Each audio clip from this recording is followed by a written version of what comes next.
আরাধনা আর নৃত্যগীত উপস্থাপনার মধ্য দিয়ে জমকালো আয়োজনে চলছে দেবতার সন্তুষ্টি অর্জনের প্রয়াস। মণিপুরী মৈতৈ সম্প্রদায়ের 3 দিনব্যাপী প্রাচীনতম ধর্মীয় উৎসব লাই হরাওবা অনুষ্ঠিত হলো, যা মূলত মণিপুরী দেবতার আনন্দ উৎসব। বুধবার সকাল থেকেই এই উৎসবকে ঘিরে মৌলভীবাজারের কমলগঞ্জ উপজেলার মণিপুরী অধ্যুষিত তেতুইগাঁও গ্রামসহ আশেপাশের এলাকা এবং মণিপুরী কালচারাল একাডেমি প্রাঙ্গণ মুখরিত হয়ে উঠেছিল। রাত দিনব্যাপী এমন ধর্মীয় আচার অনুষ্ঠান আর ঐতিহ্যবাহী মণিপুরী বাদ্যযন্ত্রের ঝংকার ধর্মীয় ভাবাপন্ন লোকজনকে উদ্বেলিত করেছে। এতে প্রতিবেশী দেশ ভারতসহ দেশ বিদেশের অনেক পুরোহিত ও জ্ঞানীগুণী গবেষক এবং মণিপুরী নৃত্যশিল্পীরা অংশ নেন।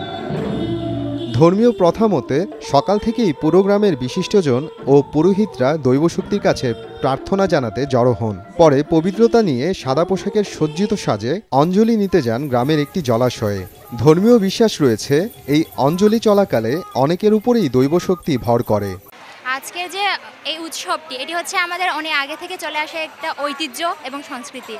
এটি অনেক আগে থেকে চলে আসছে, এটি আমি অংশগ্রহণ করছি। আমার অনেক ভালো লাগছে এই লাই হরাওবা এই অনুষ্ঠানে। আর এটা ইতিহাস থেকে শুরু করে আসতেছে, আর আমি চাই যে এটা প্রতি বছর হোক। আমরা আশা করি বড় এরকম প্রত্যেক বছরে করতে পারবো। আর আমাদের মণিপুরের জন্য এটা খুব বড় অনুষ্ঠান, সবাই মিলে এটা উপভোগ করতেছি। লাইহারা প্রতি বছরই হয়, তবে এবার আদমপুরে হয়েছে। এটা লাইহারা উৎসব, এটা মণিপুরী সম্প্রদায়ের অত্যন্ত গুরুত্বপূর্ণ একটা ধর্মীয় উৎসব।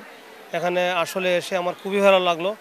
একটা আমরা যে পাশাপাশি হিন্দু বৌদ্ধ খ্রিস্টান সকলে মিলে ঐক্যবদ্ধভাবে সুন্দর এই বাংলাদেশের সম্প্রীতির বাংলাদেশে আমরা একসাথে বসবাস করতে পারি। এখানে একসাথে ধর্মীয় উৎসব চলে, মণিপুরীদের পাশাপাশি মসজিদে নামাজ চলে। এরকম একটি সুন্দর বাংলাদেশ আমরা কামনা করি।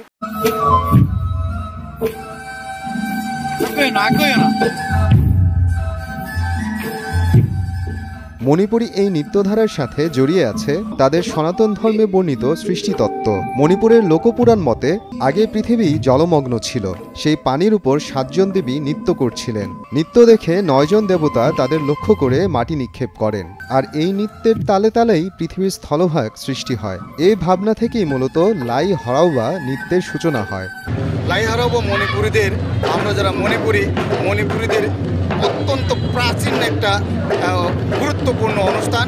আমাদের বিশ্বাস মিথ হিসাবে আমরা প্রচলিত আছে যে লাই হরাওবা এর মধ্যে যে থিমগুলো আছে, পৃথিবীর সৃষ্টি, সংস্থার মাধ্যমে পৃথিবীর সৃষ্টি এবং আমাদের মানুষ সৃষ্টির যে পুরো ইতিহাসটা এই লাই হরাওবা অনুষ্ঠানে আমরা প্রকাশ করে থাকি।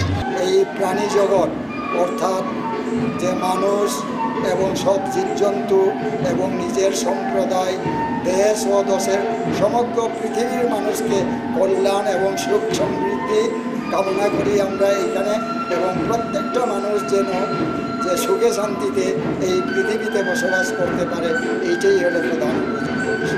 লাই হরাওবা আনন্দ উৎসবটি প্রাচীনকাল থেকে পালিত হলেও এবার প্রথমবারের মতো আন্তর্জাতিক সংস্থা ইউনেস্কো এবং বাংলাদেশ জাতীয় জাদুঘর সহ একাধিক সংগঠনের সহায়তায় অনুষ্ঠিত হচ্ছে।